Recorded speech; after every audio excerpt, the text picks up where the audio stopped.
Episode 3 की शुरुआत होती है जहां हम तांजीरो को एक नोटबुक में कुछ लिखते हुए देखते हैं। इसके बाद वो जाकर नेजुको को देखने लगता है और फिर यूरोकोदाकी उसे अपने साथ चलने के लिए कहते हैं। इसके बाद सीन शिफ्ट होता है जहां हम यूरोकोदाकी को डीमन स्लेयर नाम की एक ऑर्गेनाइजेशन के बारे में बताते हुए देखते हैं। वो बताते हैं कि डीमन स्लेयर ऑर्गेनाइजेशन 100 साल से भी ज्यादा पुरानी है। इसे सरकार मान्यता नहीं देती। हमें यह भी नहीं पता कि इनका लीडर कौन है, लेकिन इनका काम सिर्फ डीमंस का शिकार करना है। डीमंस का मुख्य खाना इंसान होते हैं। ये बेहद ताकतवर और शक्तिशाली होते हैं। कुछ डीमंस के पास अपनी अलग अलग स्पेशल पावर्स भी होती हैं। इनके शरीर के घाव बहुत तेजी से भर जाते हैं और इन्हें मारने के सिर्फ दो ही तरीके हैं, या तो इन्हें सूरज की रोशनी में लाया जाए या फिर एक खास तरह की तलवार से इनका सिर काटा जाए। इसके बाद हम यूरोकोदाकी साकुंजी को तांजीरो से ये कहते हुए देखते हैं कि हर मास्टर अलग अलग जगह पर रहते हैं और इसी वजह से हर मास्टर का ट्रेनिंग देने का तरीका भी अलग होता है, और इसी वजह से मेरा ट्रेनिंग देने का तरीका भी थोड़ा अलग है।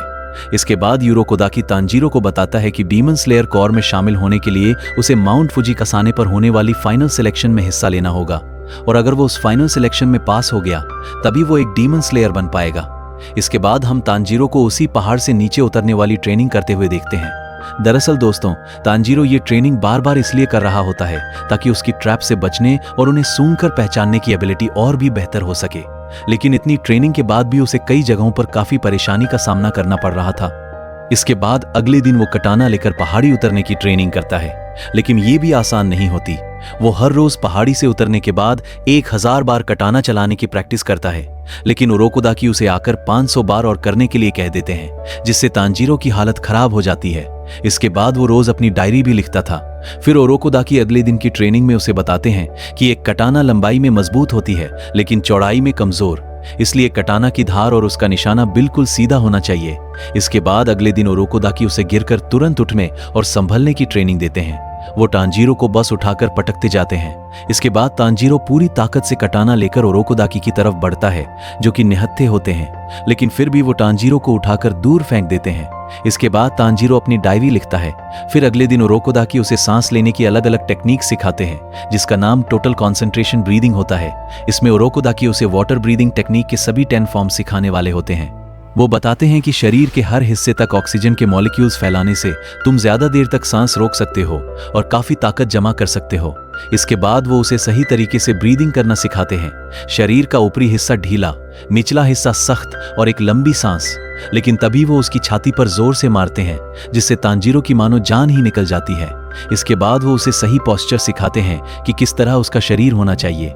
फिर उरोकोदाकी तांजीरो को पानी के साथ एक होना सिखाने के लिए उसे एक झरने पर ले जाते हैं, और दोस्तों यहाँ तो उरोकोदाकी सीधे तांजीरो को झरने के नीचे फेंक देते हैं। सच में दोस्तों, ये सीन काफी फनी और देखने लायक होता है। तांजीरो की ट्रेनिंग दिन प्रतिदिन बढ़ती और मुश्किल होती जा रही थी। वहीं दूसरी तरफ नेजुको को सोए हुए पूरे 6 महीने हो चुके थे। उन्होंने उसे कई डॉक्टर्स को दिखाया, लेकिन उसकी इस हालत की वजह किसी को समझ नहीं आई। तांजीरो को हर दिन यही डर सताता था कि कहीं वो एक दिन नेजुको को खो न दे। इसके बाद अगले दिन से तांजीरो की पहाड़ी वाली ट्रेनिंग और भी सख्त हो गई। अब उसे और खतरनाक और मुश्किल रास्तों से गुजरना पड़ता था। अब तांजीरो को कटाना चलाना भी आ चुका था और वो आसानी से सभी ट्रैप्स से बच सकता था। इसके बाद अगले सीन में उरोकोदाकी उससे कहते हैं, अब मेरे पास तुम्हें सिखाने के लिए कुछ भी नहीं है। अब देखते हैं कि तुमने जो सीखा है उसे कितना अप्लाई कर सकते हो। इसके बाद वो तांजीरो को जंगल के काफी अंदर लेकर जाते हैं। वहां वो उसे एक बहुत बड़ी चट्टान के पास ले जाकर कहते हैं कि अगर तुमने इस बड़ी चट्टान को बीच से काट दिया तभी मैं तुम्हें फाइनल सिलेक्शन में हिस्सा लेने की इजाजत दूंगा। इतना कहकर उरोकोदाकी वहां से चले जाते हैं, और उस दिन के बाद से उन्होंने तांजीरो को सिखाना बंद कर दिया। तांजीरो कुछ देर वहीं खड़ा रहता है, लेकिन फिर हौसला जुटाकर अपनी तलवार निकालता है और उस चट्टान पर एक वार करता है, लेकिन उसके पूरे शरीर में सिहरन दौड़ जाती है। इसके बाद अगले दिन से वो उरोकोदाकी द्वारा सिखाई गई ट्रेनिंग करने लगता है और खुद को और मजबूत और ताकतवर बनाता है, लेकिन इतनी मेहनत के बाद भी उस चट्टान पर एक खरोंच तक नहीं आती। इसके बाद वो और ज्यादा मेहनत और ट्रेनिंग करता है, लेकिन एक समय ऐसा आता है जब उसे लगता है कि वो अब ये नहीं कर पाएगा और वो हार मानने लगता है। तभी उसे एक आवाज सुनाई देती है, चुप हो जाओ तांजीरो। तांजीरो इधर उधर देखने लगता है। तभी उसे वही लड़का उसी चट्टान पर बैठा दिखाई देता है। उसके बाल पिंक कलर के थे और उसने वुल्फ टाइप का मास्क पहना हुआ था। वो तांजीरो को रोने से मना करता है। वहीं तांजीरो मन ही मन सोचता है कि उसे इस लड़के की खुशबू तक महसूस नहीं हुई। इसके बाद वो लड़का तांजीरो से कहता है कि चाहे ये कितना भी मुश्किल क्यों न हो, इसे करना ही होगा। इतना कहते ही वो नीचे उतरता है और तांजीरो से लड़ने लगता है। वो उसे एक जोरदार लात मारता है जिससे तांजीरो पीछे जाकर गिर जाता है। इसके बाद वो उसे धीमा, कमजोर और नाजुक कहता है। तांजीरो उससे पूछता है, ये क्या कर रहे हो? वो लड़का जवाब देता है, ये सवाल तो मुझे तुमसे पूछना चाहिए। तांजीरो कहता है, मैं प्रैक्टिस कर रहा हूँ। इस पर वो लड़का कहता है, कब तक ऐसे ही प्रैक्टिस करते रहोगे? क्या तुम्हारा कोई मकसद नहीं है? इसके बाद वो तांजीरो से कहता है, आओ मुझसे लड़ो। तांजीरो कहता है, मेरी कतना धारदार है और तुम्हारी तो लकड़ी की है। ये सुनकर वो लड़का हंसने लगता है और कहता है, तुम्हें लगता है कि तुम मुझे चोट पहुंचा पाओगे, हाँ? इसके बाद वो आगे बढ़कर तांजीरो पर हमला करता है और कहता है, मैं तुमसे ज्यादा ताकतवर हूं क्योंकि मैं इस पत्थर को भी काट चुका हूं। इसके बाद वो तांजीरो पर एक के बाद एक वार करता है, लेकिन तांजीरो भी पूरी हिम्मत से उससे लड़ता है। लेकिन दोस्तों, वो लड़का बहुत तेज और ताकतवर होता है और तांजीरो को बुरी तरह हरा देता है। इसके बाद वो उससे कहता है, तुमने अभी तक कुछ भी नहीं सीखा है, न खुद पर काबू रखना, न लड़ना और खासकर टोटल कंसंट्रेशन ब्रीदिंग, जो ओरोकोदाकी ने तुम्हें सिखाई है। ये सुनकर तांजीरो को पता चलता है कि ये लड़का ओरोकोदाकी को कैसे जानता है और उनकी टेक्निक्स को भी जानता है। वो लड़का कहता है, तुमने बस चीजों को सीखा है, उन्हें अप्लाई नहीं किया। तुम पिछले 1.5 साल से आखिर कर क्या रहे थे? इसके बाद वो उससे लड़ते हुए कहता है, अपने शरीर के अंग अंग में गांठ बांध लो, वो भी ऐसी कि ओरोकोदाकी ने तुम्हें जो सिखाया है उसे तुम कभी भूल न पाओ और तुम्हारा अंग अंग उसे याद रखे। तांजीरो उससे कहता है, मैं पूरी कोशिश कर रहा हूं, लेकिन मैं उससे आगे नहीं बढ़ पा रहा।